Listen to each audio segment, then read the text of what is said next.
देखते हैं ये सवाल क्या कहता है। अच्छा सा सवाल है कि O is the centre of the circle, then y minus x is to what. एक सर्कल है जिसका सेंटर O है। अब यहाँ पर सेंट्रल एंगल यहाँ पे दिया है 160 डिग्री। तो आपसे बोला है कि ये एंगल और ये एंगल y माइनस एक्स का वैल्यू क्या होगा, y माइनस एक्स का वैल्यू क्या होगा।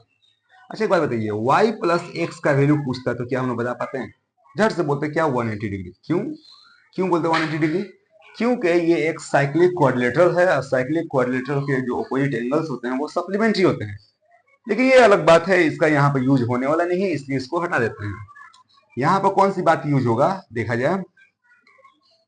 यहाँ पे यूज होगा क्या कि अगर कोई एंगल सेंटर पे है और उसी आर्क पे दूसरा एंगल सर्कमफ्रेंस पे, तो सर्कमफ्रेंस वाला जो है आधा होता है सेंटर वाला का।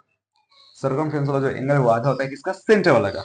अब इसी कॉन्सेप्ट का यूज यहाँ पे हम लोग करेंगे। देखा जाए जब ये 160 है तो ये जो एंगल है वो आधा होगा, डेट मीन्स इसका वैल्यू हो जाएगा 80। कैसे होगा?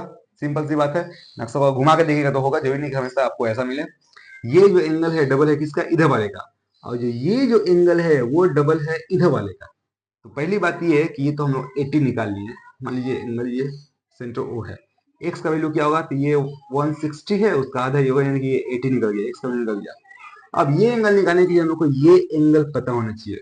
तो पूरा तो 360 का होता है, 160 ये हो गया तो ये 200 का होगा। जब ये 200 है तो ये कितना होगा, 100 होगा, उसका आधा हो गया। बस सिंपल सी बात है।